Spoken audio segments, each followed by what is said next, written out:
Hey everyone, welcome back to Tea with the Queens, where we transform our thinking, we empower ourselves so that we are more productive and that we acquire the skills that we have gained and we have learned and apply them to our everyday lives, our personal lives, and also to our businesses as entrepreneurs.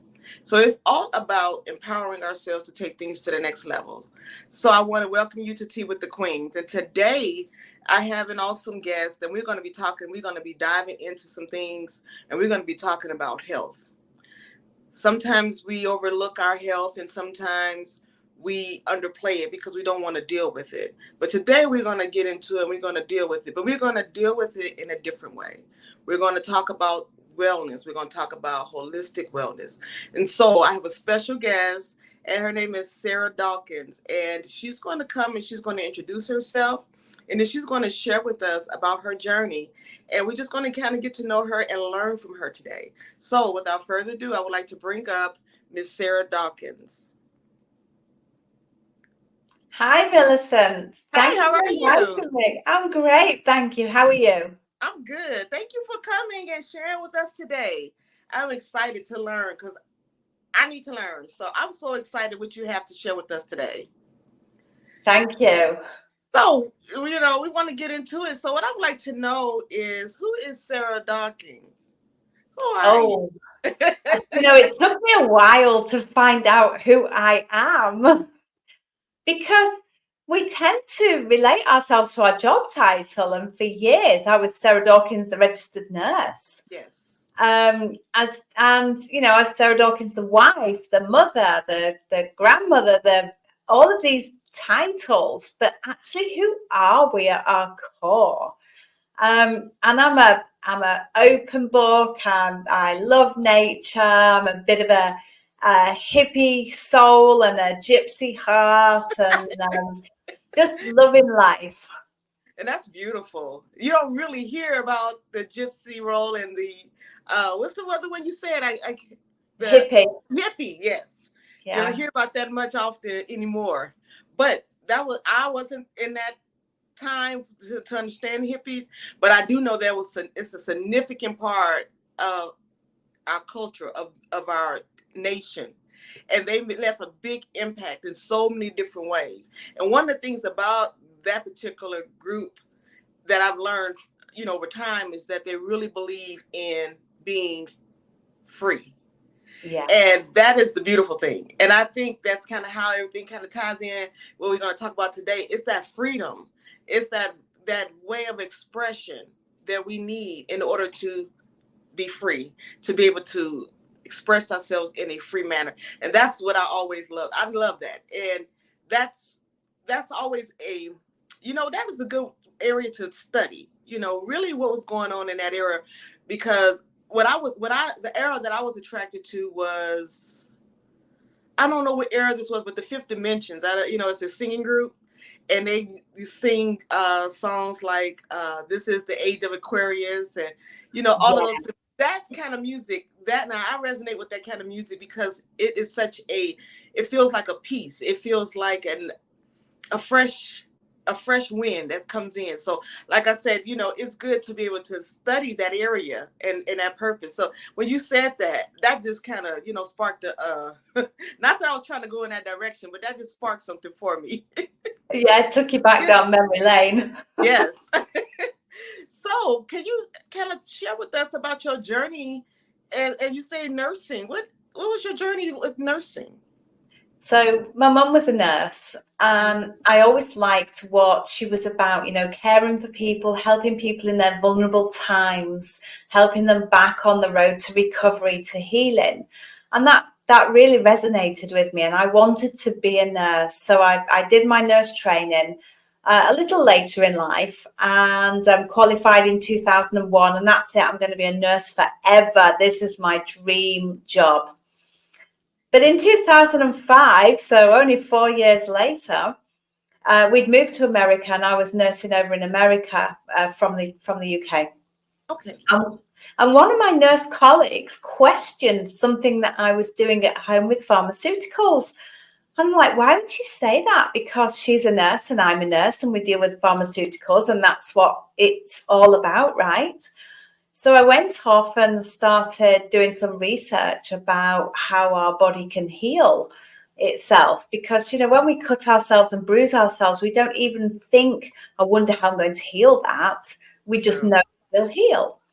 So I'm like, well, what else can our body do? How powerful is our body, if you like? And I did lots and lots and lots of research. Literally every day after work, I would be on the computer researching and reading and reading and reading. And I started to see people healing things that we're told we can't heal. So then I started being at odds with nursing, the job that I always wanted to be. I'm Sarah the nurse. And now suddenly I'm like, well, I don't want to keep giving pharmaceuticals because we're not treating the root cause of our symptoms. We're just trying to stop the symptoms with the pills or the surgery or the interventions. And now I'm starting to feel really conflicted in my job as a nurse, the job that I always wanted, because now I'm tweaking my lifestyle, and I started healing psoriasis, eczema, acid reflux straight off the bat. And I'm thinking, well, what else can I do? And I had chronic pain, I healed that. I had candida, I healed that, and I went on to heal an underactive thyroid, burnt out renal glands, and depression with suicidal thoughts. And I healed all of that over a period of time. And by that time, I was really conflicted with my job as a nurse. And it took me 2 years to leave that job because, who am I if I'm not Sarah the nurse? Who Right. Sarah? And that took me 2 years to really dig deep and do that authenticity work to find out who I was. So when I'd done all of that healing and realized that actually I don't resonate with my job as a nurse anymore because I don't feel that I'm helping people to heal themselves, all I'm doing is helping them to get out of hospital and not have symptoms. So that's when I decided to step away from nursing and train as a coach so that I could help people with my own knowledge of healing and what I'd learned in nursing about how the medical model treats symptoms and diagnoses. So I literally did a 180-degree flip on my own core beliefs, because previously my core beliefs were you get sick, you go to the doctor, you get a diagnosis, you get a pill, you take a pill, you're better. And for 41 years, that was my life, my journey. And now suddenly I'm like, I don't need a pill. I can heal myself. I just need to look at what is the message behind the symptoms that my body is manifesting or expressing, or whatever word you want to use. And it's that when you dig deep into it, you can find the root cause. And once we heal the root cause, we heal, because then our body doesn't need to express those symptoms anymore, because we've healed the reason behind why it was expressing those symptoms. Right. And that's something, because you say when we go to the doctor and we're, taking all this medicine and they're treating the symptoms, and they're kind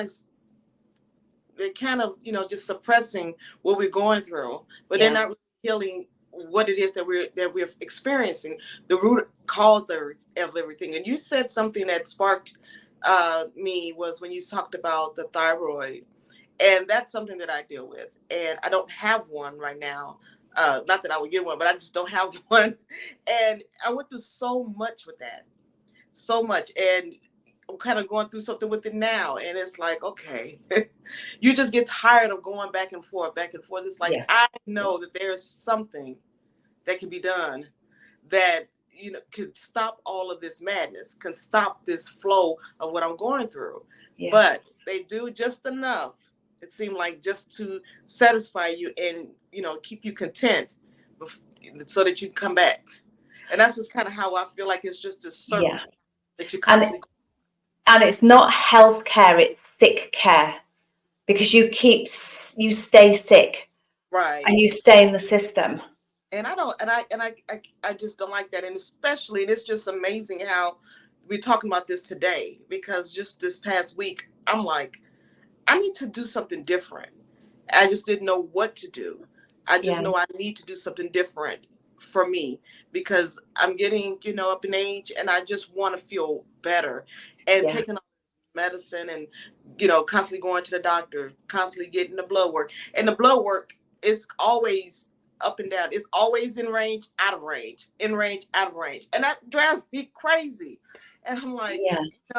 that's and two, starts to mess with your mental. Yeah. Now Yeah. you start to believe that, okay, this is just the way it is. I am like, no, no, no, no. It's got to be a better way. And I think this is a perfect opportunity, and this is a perfect time for a conversation about this. And that's why I was excited, because I'm like, it's a time for learning. We need to learn how Yeah. to take care of ourselves. And I thank God for this opportunity. I thank God for podcasts, and I thank God for social media in the right manner, so that we Yes. can be educated, we can learn, and can learn from people you probably never thought you would cross paths with, but they Yes. have knowledge. So I thank you for sharing that. I really thank you for sharing that. So, not to switch gears, but we could come back to this part of it. But I really wanted to Sure. talk about your business, because you're an award-winning entrepreneur. I Award. When am. I saw award-winning, I'm like, Yeah. but that really I means know, right? I know. So when I was deeply depressed and having suicidal thoughts, I just didn't know what to do with myself. And the doctor wanted to medicate me, obviously. And I said, no, I've healed all these other conditions. I don't want medication. And besides which, I've done antidepressants previously for postnatal depression. And I said, it just left me feeling like a zombie. I don't want to go that route again. So I had to keep going back every month, I think, for him to check that I was still alive, because of the way I was feeling. But we had dogs, so I had to go out every day and walk the dogs. So I was out in the fresh air. I had a very loyal friend who would pick me up every Wednesday and take me to the gym, and we would do 2 classes back to back, so 2 hours at the gym every Wednesday. Wednesday was the day for me to drink water at the gym. That was the only day I drank water. I know, right? Um, and I think with going to the gym and walking the dogs and getting a bit more hydration, I started to feel a bit better. And as I started to feel a bit better, I started to notice things outside of me, because I was just so deep, dark, and inside myself. I remember taking the dogs for a walk one day, and there was buds on the trees. It was spring, and it's just like all of a sudden I noticed the trees and the buds and the leaves growing, and the stream was babbling down the side of the path, which I'd never heard before, because I was just like walking with head down, looking in right. this dark abyss. I've got to walk the dogs. It was a chore. But this day it was like something switched, and it's like suddenly I'm aware there's a bit of blue sky, there's some flowers in the grass, there's some buds on the trees, and suddenly I'm starting to now I'm looking for more. I can hear children laughing, and I started to feel lighter, and without realizing it, only by looking backwards, I see that I started being mindful, and I started practicing gratitude, just for those tiny little things, seeing a bit of blue sky, seeing the buds on the trees, just being so grateful and thankful that I was able to see them, and that nature was performing for me in front of my eyes. So as I started to feel a bit better, I started to meditate. I tried the whole sitting, never done meditation before. So I tried sitting down, closing my eyes, crossing my legs, and this little voice on my shoulder was saying all sorts of awful negative things. So I found guided meditations really help, because I'm listening to the voice and I'm making a picture of the guided meditation. And initially I started out with 5 minutes, because that's all I could tolerate, and then grew it and grew it. And initially I started meditating on just finding peace, within myself, just to be at peace with myself, and then at peace with the world. And as time moved on and I started to feel a bit better again, I started meditating on, well, my husband said, why don't you set up your own business? I'm like, well, I know nothing about business. So I started meditating on setting up my own business, becoming an entrepreneur. But not just any entrepreneur. Oh no, I had to be an award-winning entrepreneur, preferably a multi-award-winning entrepreneur. So I'm meditating on all of this. This is where I'd like to see myself. This is what I'd like to do. And I stepped out of the hospital. I found the courage to leave my job as in the hospital, but I was still a registered nurse. And I did some DNA work. I did some medical legal work. I did some training of healthcare staff. So I was doing things outside of the hospital, but I still needed my registration as a nurse, but I was no longer giving out pills. I was doing totally different work. And I wrote a booklet for use in the recovery room to do something that we did that there was no local or national guidance for. So I wrote that and had intellectual properties for it. And I won an award locally at the university I was at doing my master's for that.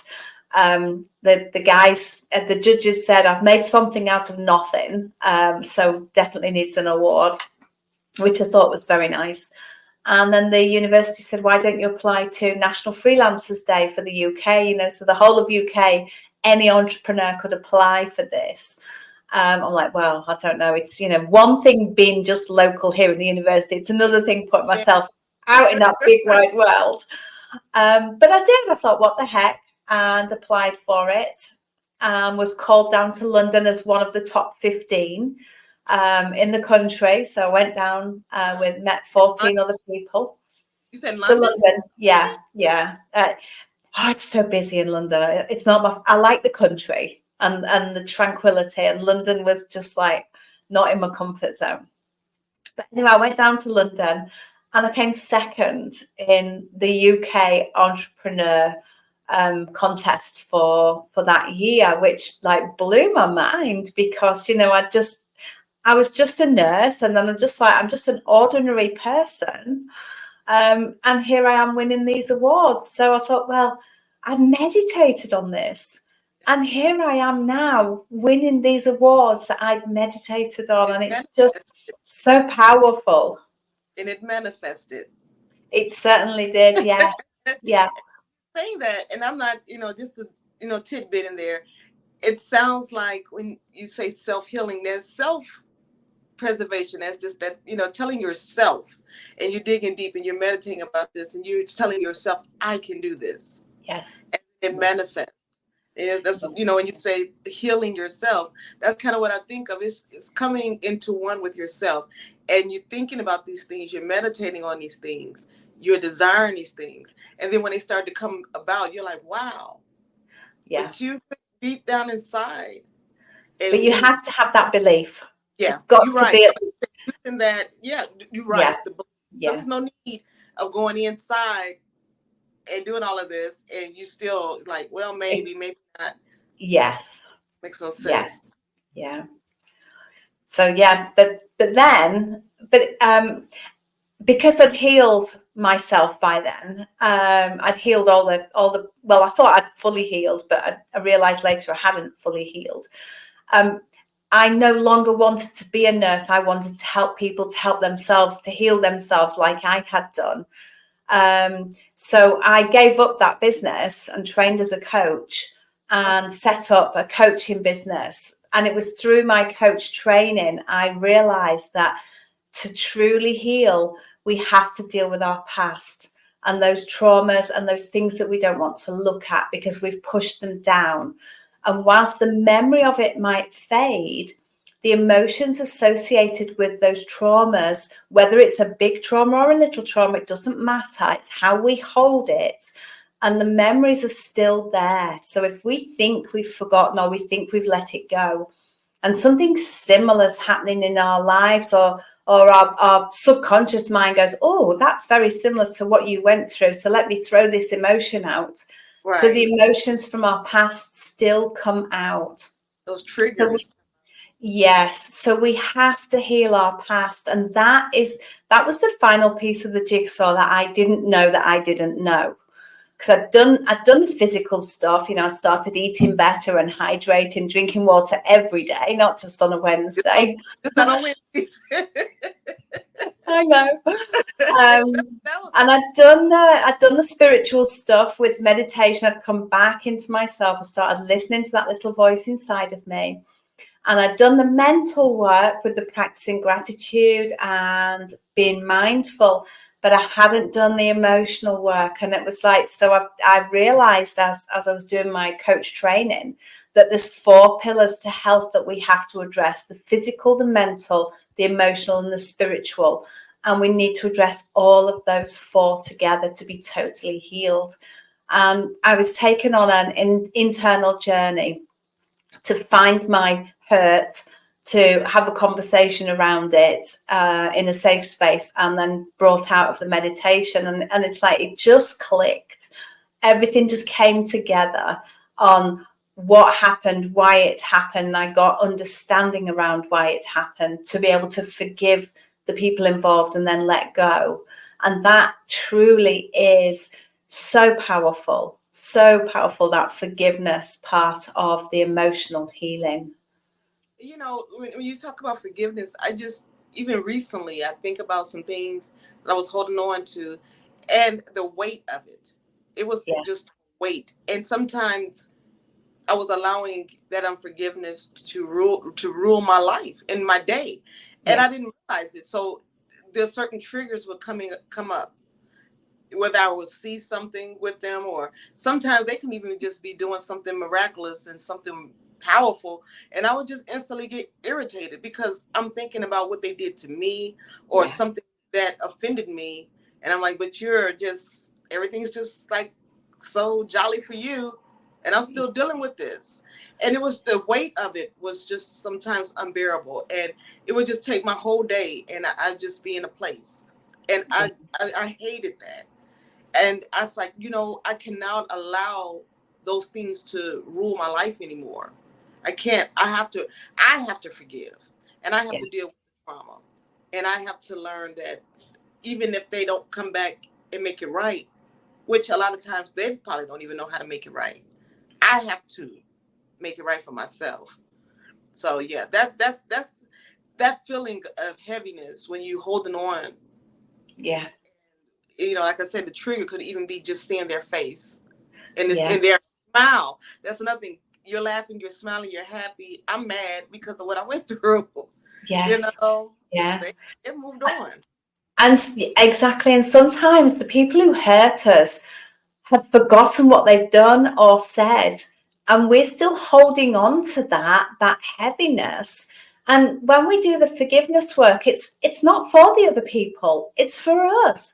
It's Right. for us to let go of the burden of carrying that weight around with us for the rest of our lives. Yes. So it's totally for us. It's not about condoning what happened or letting them off the hook. We're doing that work for ourselves to stop carrying that hurt around with us. Right. And then too, when you realize it, you realize my life is my life. This is Yeah, the life that we have. This is my time. Do not allow that to interfere and to filter into the time that I do have. So I can control like you say, the beauty of that, even if it's looking at the buds on the tree, just looking at the blue skies kind of peeking through the clouds, and just walking the dogs. All of those things just mean so much. And you have to dig deep and go inside, and you really have to believe those things. You have to bring those things out for yourself. yeah, and a lot of people think when they practice gratitude, they have to be grateful for the big things, like a new TV or a new phone or a holiday. No, it's the little things. It's like this really good cup of coffee, or somebody messaged me, or I've seen a sunrise, or I've seen a flower open. I mean, every day I open my front door, my citrus trees are in blossom, and the smell is so powerful. It's beautiful. And I have so much gratitude for just the scent that is in the air when I open my door every morning. And I just pray that anybody that's listening to this will really take heed to, what Sarah's saying about just really grabbing the small things and appreciating the small things. because every day you wake up, it'll be something that you could just say, hey, as soon as you open your eyes, be like, wow, the sun is kind of peeking out today. Wow. Yeah. I'm excited. Just something that you can hold on to, because life is going to life. And Yeah. life, you Yeah. know, Hey, I've woken up. Here's another day. exactly. So, and that's the thing that I learned over time. And I'm still learning, Aren't that we all? you got to appreciate those small things. And every day, get up with like you say, a heart of gratitude. And you see what that does for you, and see where that takes you. It's either this or this. It's not going to hurt you to do this, because if you stay here, you're not doing anything. At least come over here. If you right here and you choose the side, you might as well come over here, because you're not winning or losing particularly. You might just like it over here. Yeah. And we always have a choice. Yes. Every day in every moment, we always have a choice. And sometimes it might be between a rock and a hard place, but we still have a choice. Like when I walked away from my job in the hospital, my whole life I dreamed of being a nurse until I retired. And now suddenly I'm choosing to step away from that dream that I always thought I would be in to do something totally different. Yeah, and it's intimidating, because you're like, why would I give up everything that I poured into to do this?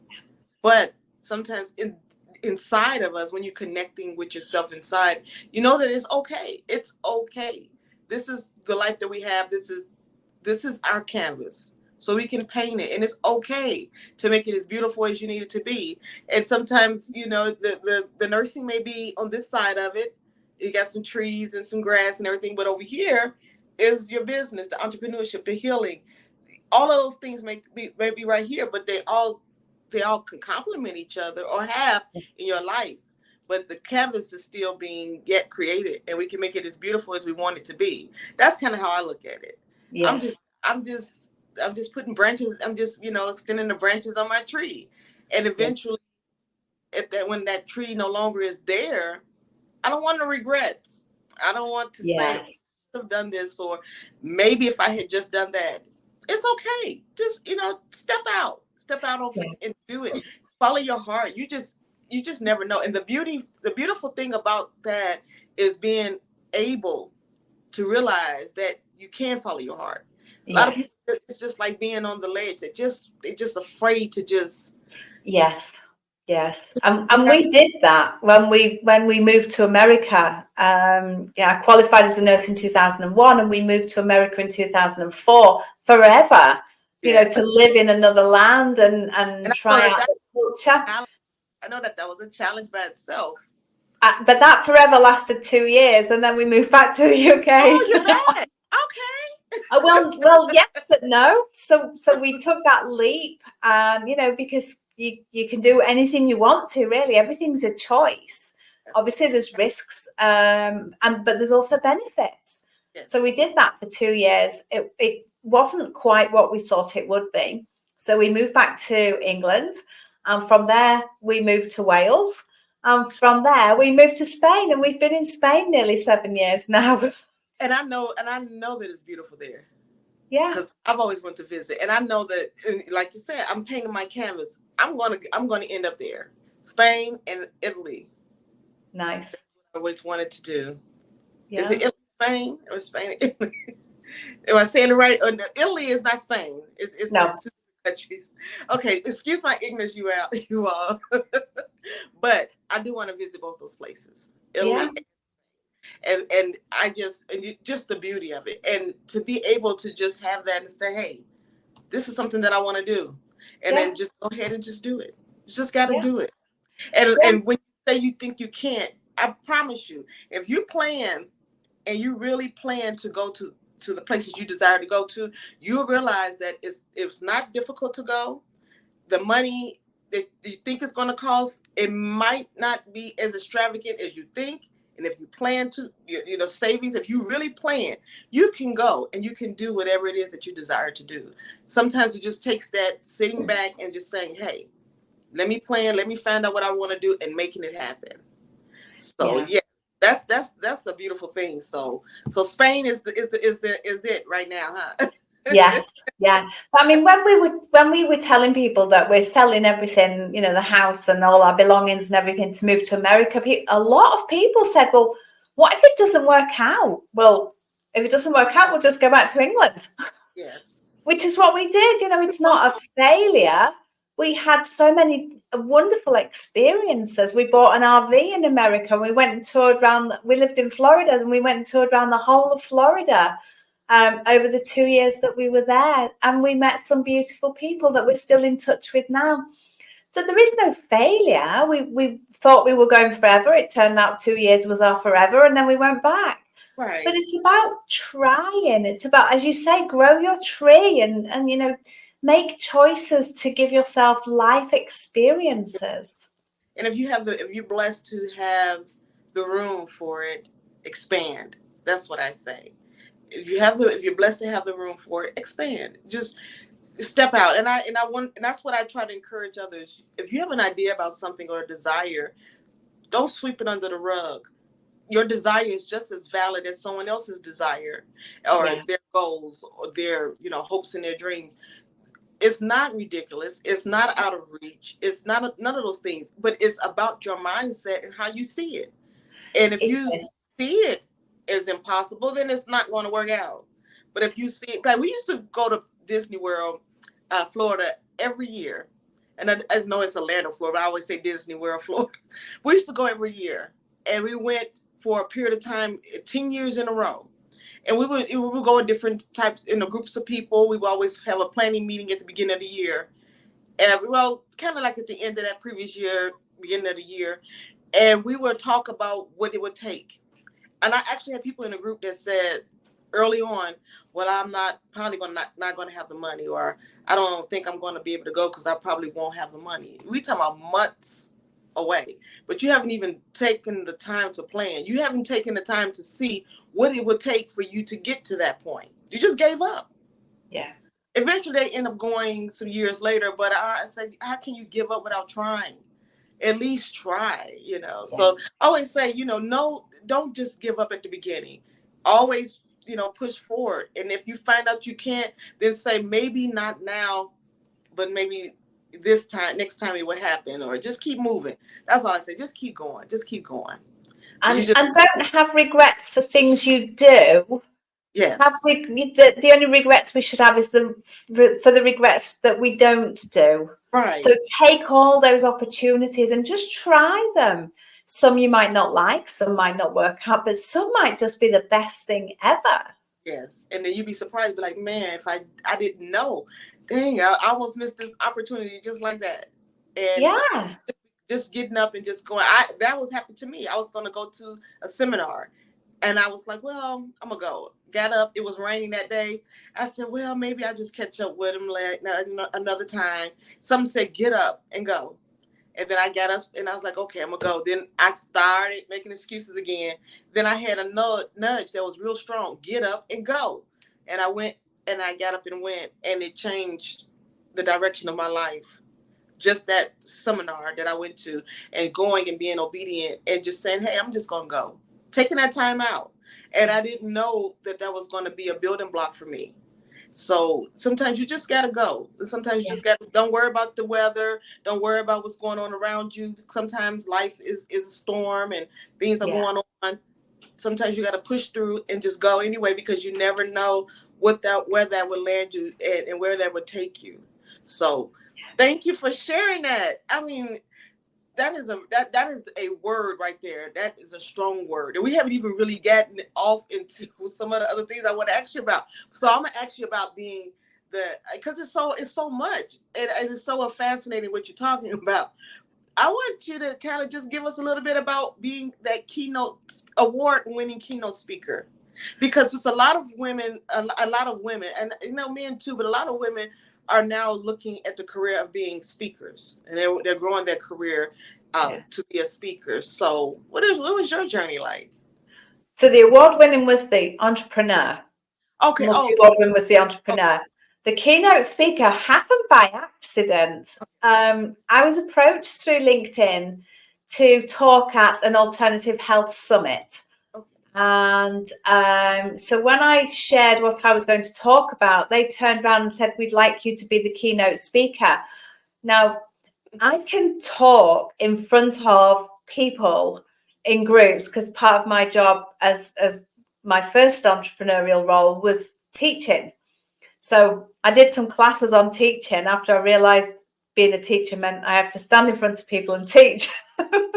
Yeah. So I got over myself with teaching, but the whole just me and a camera is a whole different ball game. So she said, we'd like you to do the keynote speech. And I'm like, oh, that's great. I had just got plans to just record my little section, pre-record it and send it off and job done. And she went, no, we'd like you to be a keynote speaker. So I'm like, sat in front of my camera. It took me days to record that speech. And I look back now and I'm still not best friends with the camera. But I'm like, I've got to do this. This is an honor to be asked to be the keynote speaker. So I did it, but I had notes. And of course, now I've got to grips with where's the camera and where's the picture, who am I looking at, where am I looking and what am I doing? Whereas at the time, I didn't know anything really. So I'd got notes sort of stuck above the computer screen. So every now and then I'm looking up at my note to take me to the next part of my speech because I was so nervous.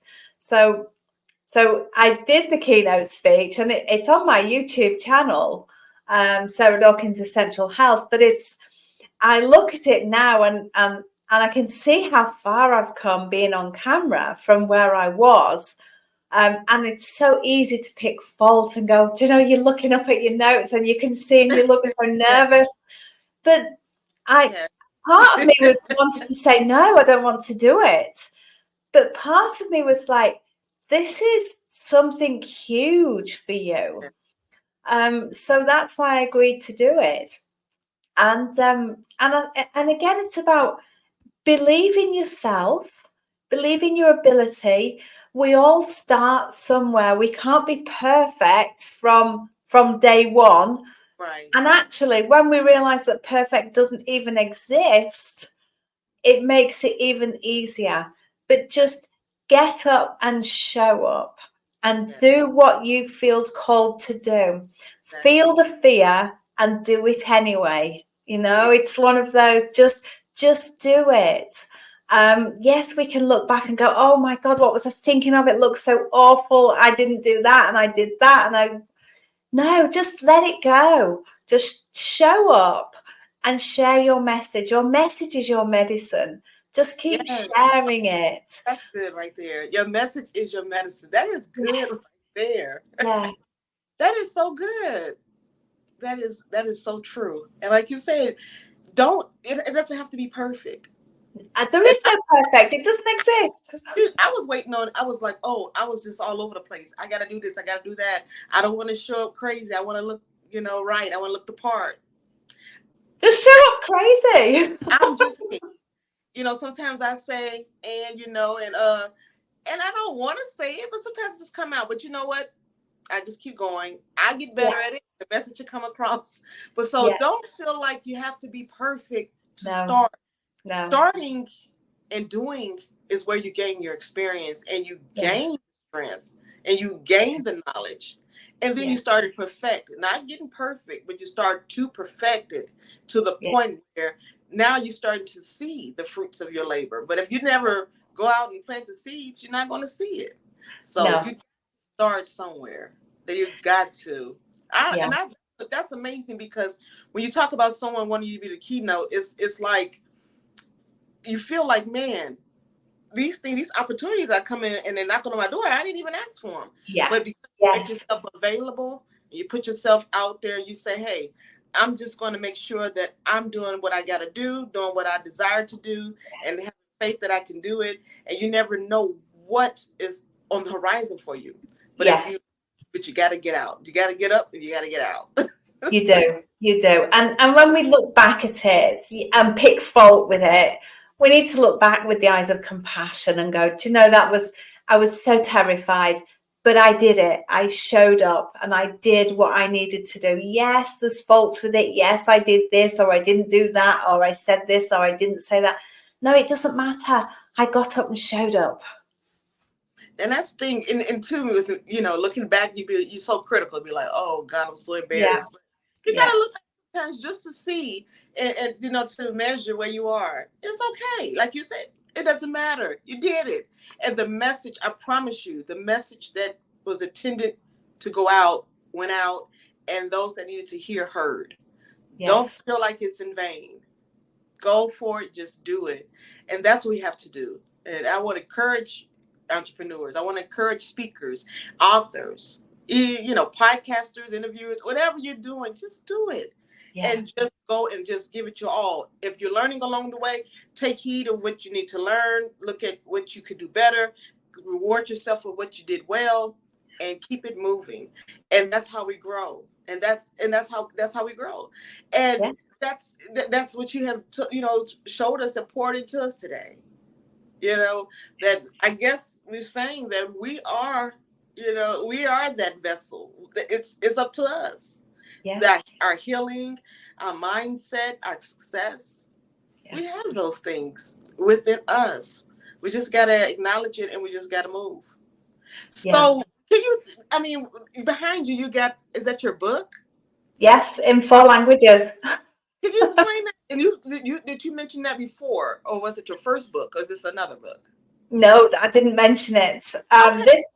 This is, I wrote this book as I was coming out of when I thought I was healed, and I wanted to share my own healing journey with other people to say, look, we can step outside of pharmaceuticals and medicine, and we can heal ourselves because our body is so powerful.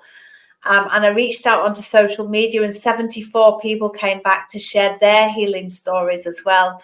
So that's how my book was born, of my own healing and the others. And there were healing things like ALS, we call it motor neurone in the UK, multiple sclerosis, other types of autoimmune, allergies, asthma, cancer, stroke, Lyme.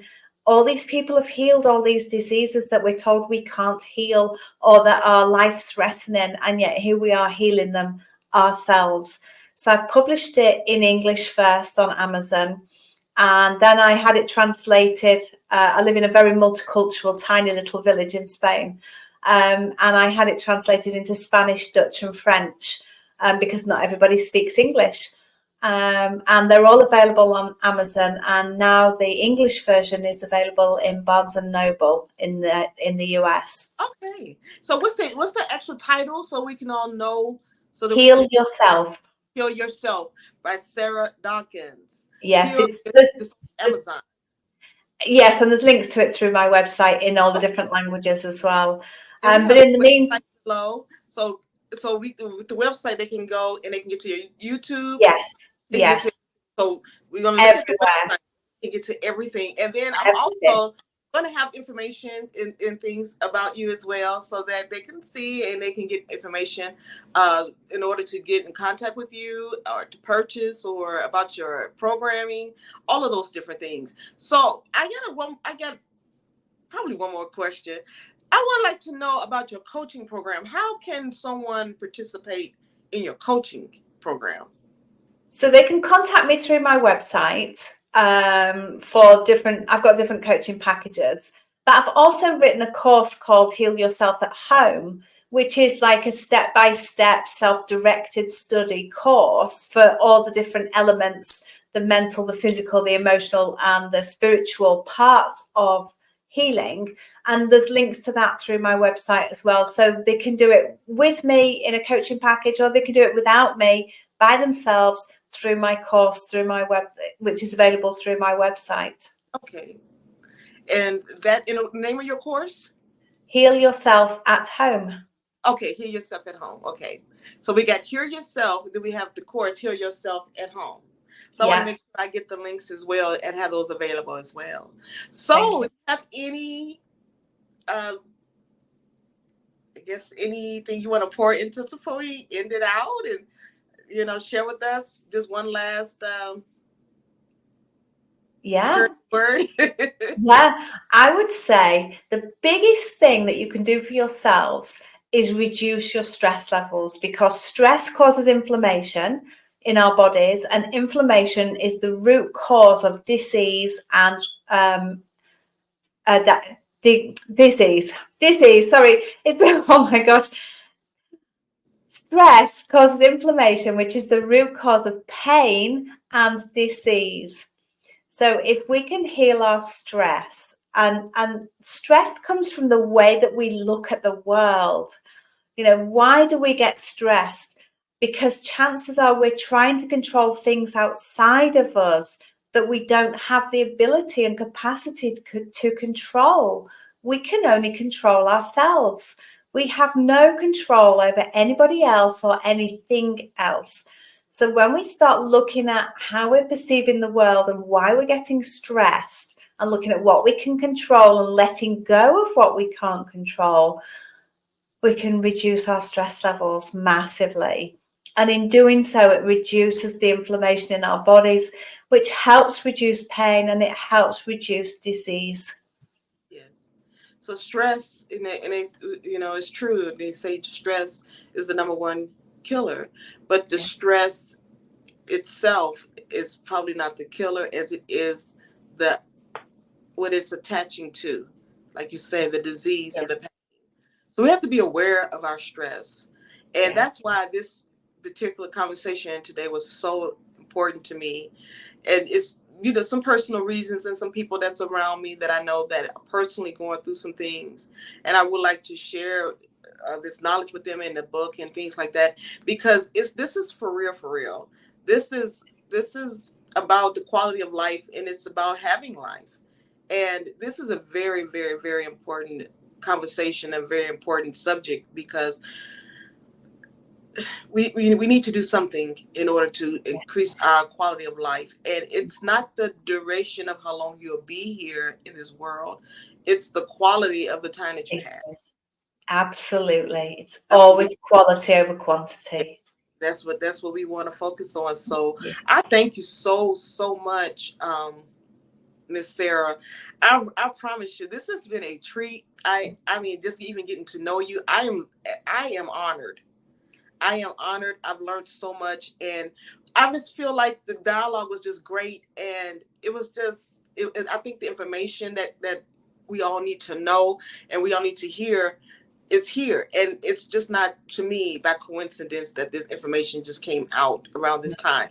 The springtime, we want to rejuvenate, we want to build, we want to have new things, we want to bloom, and we want freshness, we want to be whole. Yes. That's it. That's what we want to do. So we need to do that, and we need to take heed. So say the title again in the book. I choose to heal. Is it Heal healing, yourself. healing yourself? I don't know why I want to mess up the titles. Heal yourself. Heal yourself. So please, Sarah Dawkins. I'm going to have the information available as well. But take heed. Get the book. Let's take this journey, and let's change the direction of our health, and let's empower ourselves to dig deep and know that we can, in fact, heal ourselves. We do not have to always go to the doctor and get medication and continue the cycle. Now, I'm not telling you not to go to the doctor. I'm not telling you not to take your medication. What I am saying is that let's learn a different way. And as we learn a different way, it'll be up to us to take the journey. But at least let's learn. Okay? So thank you so much, Ms. Dawkins. I really, really appreciate you again. And I just pray that you have a wonderful, beautiful day in Spain and enjoy all the little things. Thank you, Great. Millicent. It's been lovely to be with you. Thank you so much. Bye bye. Bye.